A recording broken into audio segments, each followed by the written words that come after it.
நண்பர்களுக்கு வணக்கம்.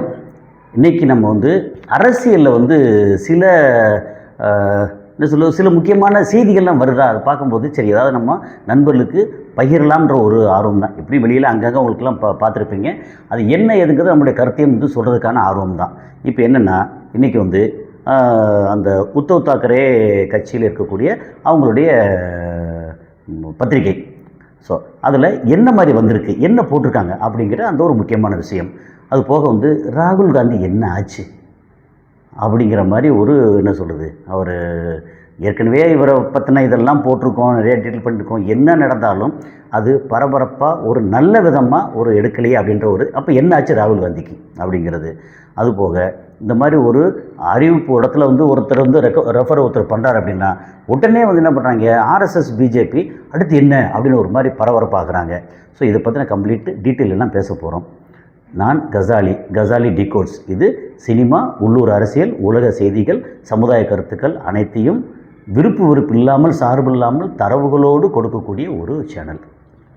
உங்களுடைய ஆதரவு, லைக் பட்டனை கிளிக் செய்து சப்ஸ்கிரைப் செய்து நண்பர்களுக்கு பகிர்ந்து ஆதரவு தாருங்கள். நன்றி. இப்போ உத்தவ் தாக்கரே அவரோட சிவசேனா கட்சி இருக்கு. சிவசேனா ரெண்டாக பிரித்தாங்க. பிஜேபி எங்கே போனாலும் ஆமை புகுந்த வீடு தான். ஒரு மாநிலத்தில் போனாங்கன்னா, அதில் ஒரு கட்சிக்கு போனாங்கன்னா ஆமை புகுந்த மாதிரி தான். அங்கே போனால் சிவசேனாவை ரெண்டாக பிரிப்பாங்க, அங்கே போனால் இங்கே தமிழ்நாட்டுக்கு வந்தால் அதிமுக 3 நாளாக பிரிப்பாங்க. எங்களை கூப்பிட்டு ஜெயிலில் போடுவாங்க. இப்போ டிடிவியை நீ காசு கொடுக்க ட்ரை பண்ணீங்க அப்படின்னு சொல்லி ஜெயிலில் போட்டாங்க. அதுக்கப்புறம் பார்த்தா ஒன்றும் இல்லை, வெளியே வந்தாங்க. அப்புறம் அவங்ககிட்டே கூப்பிட்டு பேச்சுவார்த்தை பண்ணுறாங்க. அப்புறம் அவர் கூப்பிட்டு உட்கார வச்ச எடப்பாடி பழனிசாமி அவர் துரோகம் பண்ணிட்டார், நான் எப்படி போவேன், அதுக்கு பேச நான் தற்கொலை பண்ணிக்கலாமே அப்படின்னு தாட் போட்டு பேசினார். அவர் உள்ளே கொண்டு வந்தாங்க. இவங்க பண்ணுற விளையாட்டு இருக்குல்ல, அதாவது ஆமை புகுந்த வீடும் அமீனா புகுந்த வீடும் உருப்படாதுன்னு சொல்லுவாங்க. அதே மாதிரி பார்த்தா பிஜேபி புகுந்த மாநிலம் உருப்படாது அப்படிங்கிறது கட்சிகளோட வார்த்தை. இப்போ இது என்னோடய வார்த்தை இல்லை, கட்சிகளோட. ஏன்னா வெளியில் அந்த மாதிரி கட்சி சம்மந்தப்பட்ட ஆட்களை பேசும்போது அட போங்கப்பா, அந்த மாதிரி பிஜேபி புகுந்தால் அது உருப்படாது செய்யும் அப்படின்னு. ஆனால் அதுக்காக பிஜேபி கடந்த 12 வருஷமாக இந்தியாவை ஆட்சி பண்ணுறாங்க. ஆனால் அந்த ஆட்சி நேர்மையாக பண்ணுறாங்களா இல்லைன்னா நேர்மையாக பண்ணலை, அது எல்லாருக்கும் தெரியுது. அடுத்த கட்டத்தில் அவங்க எப்படி இருப்பாங்க அப்படின்னா, எல்லா விதமான கேடுகட்ட கேவலமான செயலையும் பண்ணி அதிகாரத்தை ஆட்சி தக்க வைப்பாங்க. அது யாருக்காகன்னா, இந்த 140 கோடி இந்திய மக்களுக்காகவா இல்லை, சில குஜராத்திகளுக்காகத்தான் அவங்க ஆட்சி பண்ணுவாங்க அப்படிங்கிறது எல்லாருக்கும் தெரியும். எல்லாரும் பேசியாச்சு. ஓகே. ஸோ அதை தாண்டி இப்போ என்னென்னா, அங்கே மகாராஷ்டிராவில் இருக்கக்கூடிய உத்தவ் தாக்கரே அவரோட சிவசேனா கட்சியில் என்ன சாம்னா அப்படின்னு சொல்லி ஒரு டெய்லி நியூஸ் பேப்பர் வருது. அதில் தலையங்கமே எழுதியிருக்காங்க. இப்போ என்ன, இந்தியா கூட்டணி, INDIA, இந்தியா கூட்டணி.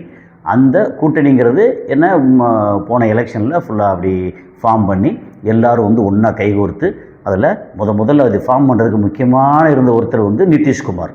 அப்படி ஆரம்பித்து அத்தனை பேரும் எதிர்கட்சியில் எதிரணியில் இருக்கிற அவ்வளோ பேரும் ஒன்றா சேர்ந்து அப்படி கைகோர்த்து அப்படி எல்லாம் நின்று பயங்கரமாக ஆச்சு. அதில் முன்னணியில் அவர் நிதிஷ்குமார் ஆரம்பித்தா கூட அதை முன்னணியில் நின்று ரொம்ப ஒருங்கிணைச்சதுக்கு முக்கியமான ஆள் யார் அப்படின்னா ஸ்டாலின், MK ஸ்டாலின், தமிழ்நாடு முதலமைச்சர். ஆனால் அவர் ஆரம்பத்தில் போகும்போது அவர் சாதாரணமாக எல்லாம் பார்த்தாங்க. ஆனால் இன்றைக்கி தேர்தலில் 2019 அதில் பார்லிமெண்ட் எலெக்ஷன் தேர்தலில் வெற்றி, அப்புறம் 21 வெற்றி, அடுத்த 24 மேலும் வெற்றி, இடையில உள்ளாட்சி இந்த வெற்றி, அந்த வெற்றி, இடைத்தேர்தல் வெற்றி. அப்படின்னா வெற்றி மேலும் வெற்றி அப்படின்னு ஒரு மிகப்பெரிய என்ன சொல்கிறது, ஒரு ஜெயண்ட்டாக வளர்ந்து நிற்கிறார். நான் அதே நேரத்தில் அவர் ஆட்சியில் குறைகள் இல்லையான்னா குறைகள் நிறையா இருக்குது. அதையும் தாண்டி அவர் முன்னாடி இருந்த எம்ஜிஆர் மாதிரி இல்லை, அவங்க அப்பா கலைஞர் மாதிரி இல்லை, அப்புறம் ஜெயலலிதா மாதிரி இல்லை, யார் மாதிரியும் இல்லை, இவர் ஸ்டாலினாக இருக்கிறார். அதான் முக்கியம். ஏன்னா இவர் உங்கள் அப்பா மாதிரி இல்லையே அப்படின்னா அவங்க அப்பா மாதிரி, அவர் கலைஞர் மாதிரி இல்லை. ஜெயலலிதா பயங்கர ஸ்டிஃபாக இருந்தாங்களே, அப்படி ஒரு இரும்பு பெண்மணி மாதிரி இருந்தாங்களே அப்படின்னா இவர் இரும்பு மனிதர் இல்லை. ஆனால் மோசமாக ஆட்சி பண்ணுறாங்கன்னா நல்ல ஆட்சி பண்ணுறாரு. அதனால சூப்பராக பண்ணுறாருன்னு அப்படிலாம் ஒன்றும் இல்லை. இங்கேயும் நிறைய குறைகள் அப்படின்னு இருக்கு. ஸோ என்ன சொல்கிறாங்கன்னா, இன்றைக்கி இந்திய அளவில் எதிர்க்கட்சிகள்லாம் ஒன்றா சேர்ந்துருக்கு அந்த இந்தியா கூட்டணி. இந்த இந்தியா கூட்டணியில் இங்கே யார் யார் இருக்காங்கன்றது எல்லாம் எனக்கும் தெரியும். இங்கே வந்து தமிழ்நாட்டில் இருக்கக்கூடிய ஒரு ஸ்டாலினாக இருக்கட்டும், அது போக வந்து கார்கே, அப்புறம் வந்து ராகுல் காந்தி, சோனியா காந்தி இருக்காங்க. அதுக்கப்புறம் ஒரு அப்போ எதிர்க்கட்சியில் முக்கியமான கேரளாவில் இருக்காங்க. இங்கேருந்து வெஸ்ட் பெங்காலில் வந்து மம்தா பானர்ஜி, அப்புறம் ஆம் ஆத்மி பார்ட்டி வந்தாங்க, இல்லை வெளியே நின்று போனாங்க, உள்ளே வெளியே வந்துட்டுருக்காங்க. நிதிஷ்குமார் வந்தார், அதுக்கப்புறம் அவர் நான் வெளியே போகிறேன்னு வெளியே போயிட்டார். வெளியே போயிட்டு இப்போ பிஜேபியோட சேர்ந்து கூட்டணி சேர்ந்து அங்கே வந்து திருட்டுத்தனமாக எல்லா வேலையும் பார்த்து அதிகாரத்தில் எப்போ பார்த்தாலும் ஒட்டிக்கிட்டு நிற்கணும். அவர் பாவம் வயசான காலத்தில் அவர் வந்து ரொம்ப கெட்ட பேர் எடுத்து போய்கிட்டு இருக்கிறார். இதெல்லாம் நடக்குதா? இந்த தலைவர்கள் என்ன சொல்லியிருக்காங்க? முக்கியமான வார்த்தை, இந்த இந்தியா கூட்டணி இதுவரைக்கும் லீட் பண்ணி நடத்துகிறது யார் அப்படின்னா ராகுல் காந்தி. ஸோ ராகுல் காந்தி அவர் ஒரு கையாலாகாத தலைவர் அப்படிங்கிறத ஒரு தேர்தலாக நிரூபிச்சிட்டே வர்றார். அதாவது நல்லவர், நல்ல எஜுகேட்டட், குவாலிஃபைடு, அதுக்கப்புறம் லாங்குவேஜ் கமாண்டு, ஹிந்தியாக இருக்கட்டும் இங்கிலீஷாக இருக்கட்டும் அப்படின்னா பயங்கர கமாண்டு, ஓகே. அப்புறம் உடல் வலிமையாக இருக்க பயங்கர உடல் வலிமை, என்னெல்லாம் பண்ணுறாரு. ஆனால் அவர் ஒரு இந்த மாதிரி கட்சியவோ அல்லது மொத்த கூட்டமைப்பையோ வழி நடத்துகிற அளவுக்கு திறமைசாலினா திறமை இல்லை. அவர் வந்து பப்பு அப்படின்னு சொல்லுவாங்கன்னு அப்படி வந்து நம்ம கேவலமான வார்த்தையில் யாரையும் வந்து சொல்ல போகிறதில்ல. ஆனால் இவர் வந்து வலிமையானவர்னா வலிமையானவர் இல்லை, நல்லவராக இருக்கார், ரைட், ஓகே. வல்லவர் இல்லை. அப்போது ஒரு கட்சியை வழி நடத்துறதுக்கு அவருக்கு எவ்வளோதான் தூக்கி கொடுப்பாங்க. அவர் வந்து எப்படின்னா ஒரு ஜமீன்தார் பரம்பரை மாதிரி, ஒரு அரச பரம்பரை மாதிரி வந்து சேர்ந்தவர் தான்.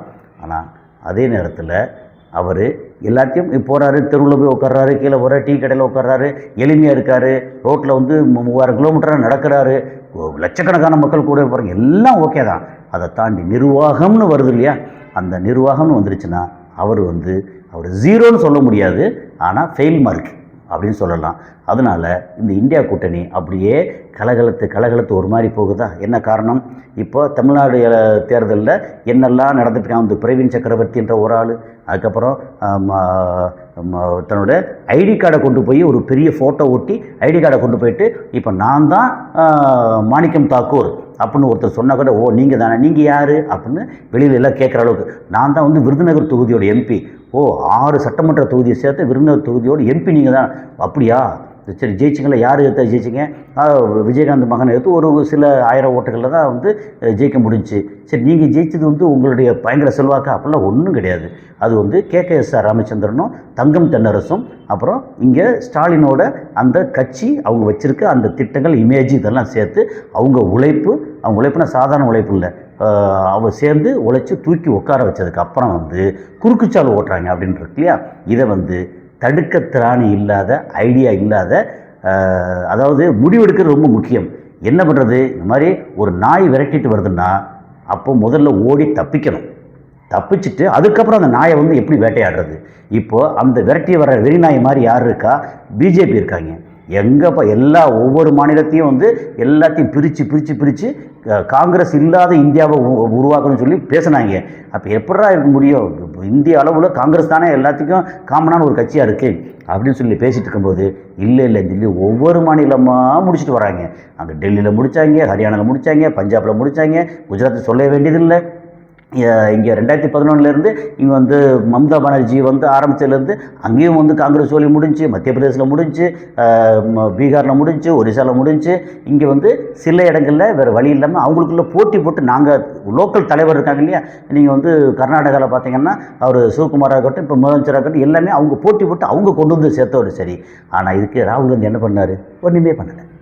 சரி, இங்கே வந்து கேரளாவில் ஒரு லாஸ் பண்ணாங்க. இப்படி மொத்தமாக எல்லா இடமும் வந்து சோழி முடித்து, அதாவது எப்படின்னா லேசாக கதற கழுத்து இருப்பாங்க இல்லையா, அப்படி காங்கிரஸ் என்னும் ஒரு மாதிரி ஆட்டுக்குட்டியோ அல்லது கோழியவோ கதற கழுத்து இருக்கிற வேலையை ராகுல் காந்தி பண்ணி முடித்து கடைசியில் தூக்கி தோலை உரித்து சோழி முடித்து போயிடுவாங்க போல இருக்குது. அவ்வளோ மோசமாக அவரால் எதுவுமே இயலலை. அவர் நல்லவர், படித்தவர், நல்ல ஒரு லாங்குவேஜ் கமாண்டு எல்லாம் இருக்குது, அதெல்லாம் ஓகே தான். அவரால் இந்த மாதிரி ஒரு கட்சியை வழிநடத்துறதுக்கு திறமை இல்லை அப்படிங்கிற சூழலில் அவங்க என்ன பண்ணுறாங்க? எல்லாம் நம்ம இவ்வளோ பேசும்போது இதை பற்றி தெரிஞ்சு அவங்க என்ன சொல்கிறாங்க? அங்கே உத்தவ் தாக்கரே கட்சியில் இப்போது இந்த இந்தியா கூட்டணியை வழி நடத்துறதுக்கு 2 பேர், இவர் அல்லது அவர், ஒன்று மம்தா பானர்ஜி, அப்படி இல்லைன்னா எம்கே ஸ்டாலின், 2 பேரால் அதை முடியும் ஒருங்கிணைச்சு.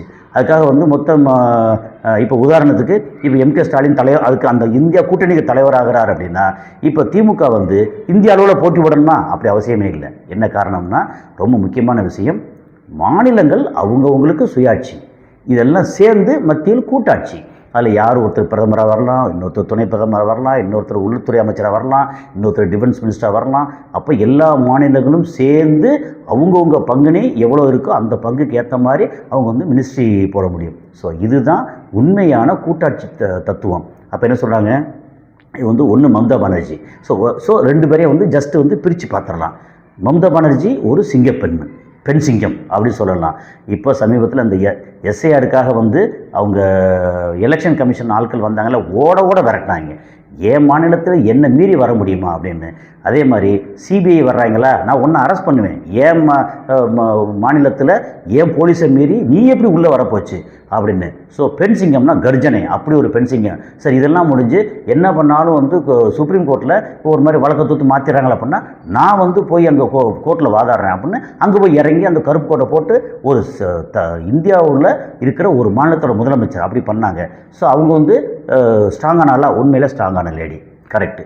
ஆனால் ஒரு விஷயம் வந்து இதெல்லாம் ப்ளஸ்ன்னு வச்சுக்குவோம். ஓகே, அப்போது இவர் எடுத்தோம்னா எம்கே ஸ்டாலின், அவர் எடுத்தோம்னா அவர் வந்து பயங்கரமாக திட்டம் போகிறாரு. அவர் வந்து ஒன்றுக்கும் ஆகாதுன்றாங்க, நடவடிக்கை எடுக்க மாட்டாருன்றாங்க, ரொம்ப சாஃப்டாக இருக்கார், யார் என்ன நடக்குதுன்னு தெரிய மாட்டேதுன்றாங்க.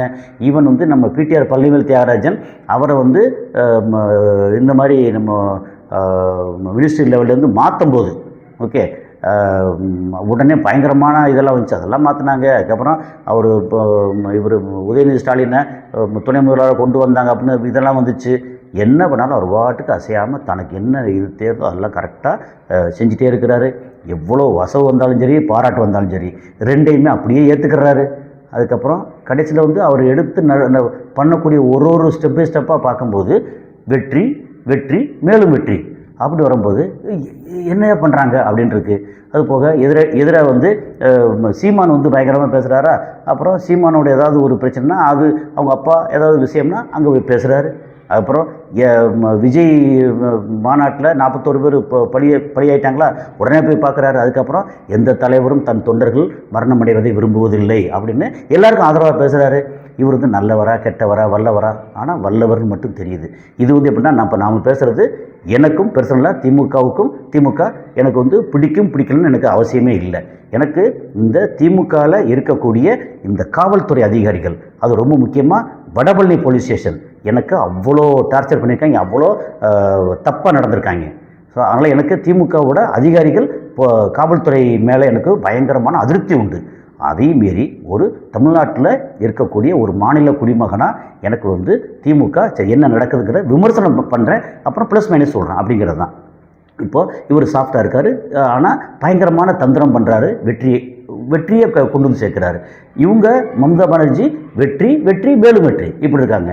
சரி, இதில் இவங்க தலைவியாக இந்த இந்தியா கூட்டணிக்கு மொத்தத்துக்கும் ஒரு 12, 13, 15 மாநிலத்தையும் அங்கே இருக்கிற மொத்தமாக சேர்த்து ஒரு கூட்டமைப்புக்கு இவங்க தலைவியாக வந்தால் என்ன நடக்கும்? அவங்க தாட்பூட்னு பேசுகிறதில்ல, மற்றவங்க கோச்சிட்டு போனால் என்ன பண்ணுறது? அது ஒரு மைனஸ். ஏன்னா நான் வந்து தலைவி என் சொல்லத்தான் கேட்கணும் அப்படின்னு டிக்டேட் பண்ணுற இடத்துல ஒரு கூட்டமைப்பு வரவே முடியாது. அதாவது அவங்களுடைய மாநிலத்தில் அவங்க கட்சிக்கு அவங்க தலைவியாக இருக்கலாம். அப்போ தனிப்பெரும் மெஜாரிட்டி வந்துச்சுன்னா அவங்க சொல்கிற முடிவு எல்லோரும் கேட்குற மாதிரி இருக்கலாம். இப்போது அவங்களோட கட்சி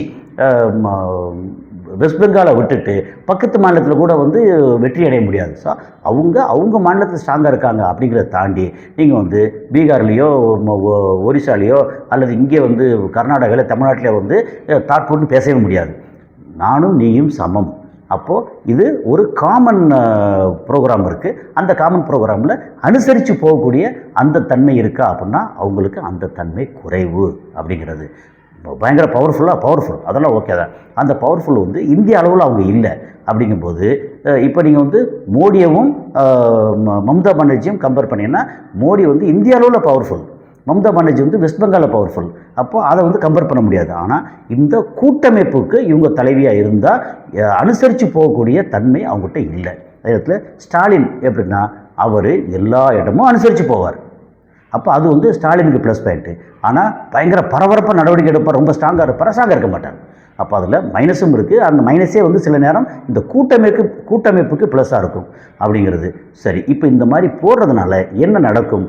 ஒரு வேளை இந்த மாதிரி இந்திய அளவில் காங்கிரஸ் ஒழிக்கணும் அப்படின்னு சொல்லிட்டு இப்போ திமுகவை ஒழிக்கிறதுக்கோ இதுக்கோ அல்லது வெஸ்ட் பெங்காலில் மம்தா பானர்ஜி ஒழிக்கிறதுக்கோ ஏதாவது ஒரு உள்குத்து வச்சு அவங்க பண்ணுறாங்களா அப்படின்னா அதுவும் தெரியலை. ஆனால் இவங்க வந்து மொத்தத்துக்கு இந்தியா கூட்டணிக்கு தலைமை ஏற்றாங்க அப்படின்னா வேறு என்னென்னலாம் வந்து பிஜேபி பண்ண போகிறாங்கன்னு தெரியாது. ஏன்னா பிஜேபி வந்து எந்த அளவுக்கும் கேவலமான அளவுக்கு இறங்குவாங்க அப்படிங்கிறது தான் அவங்க பாஸ்ட்டு ஒரு 12 வருஷமாக நடந்துகிட்ருக்க ஹிஸ்ட்ரி.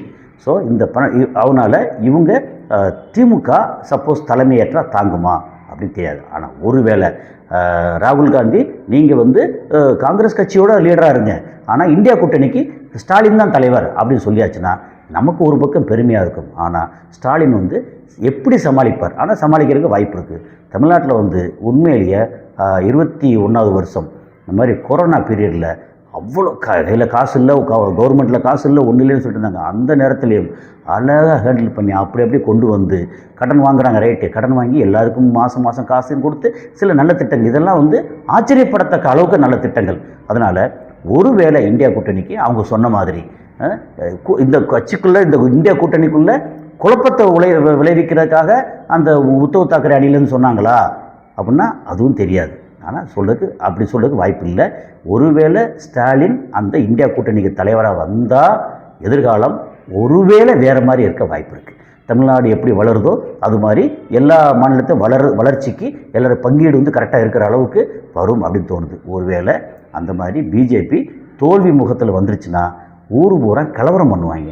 அதை அடக்கிறதுக்கு இவர் ஸ்ட்ராங்காக இறங்கி அடக்குவாரா அப்படின்னா அடக்கியே தீரணும். அந்த வலிமை கரெக்டாக கொண்டு வந்து சேர்த்தேன். அந்த இடத்துல வந்து இங்கே திருப்பரங்குன்றத்தில் அந்த காவல்துறை அதிகாரி வச்சு ரொம்ப கரெக்டாக வந்து ஹேண்டில் பண்ணாங்க.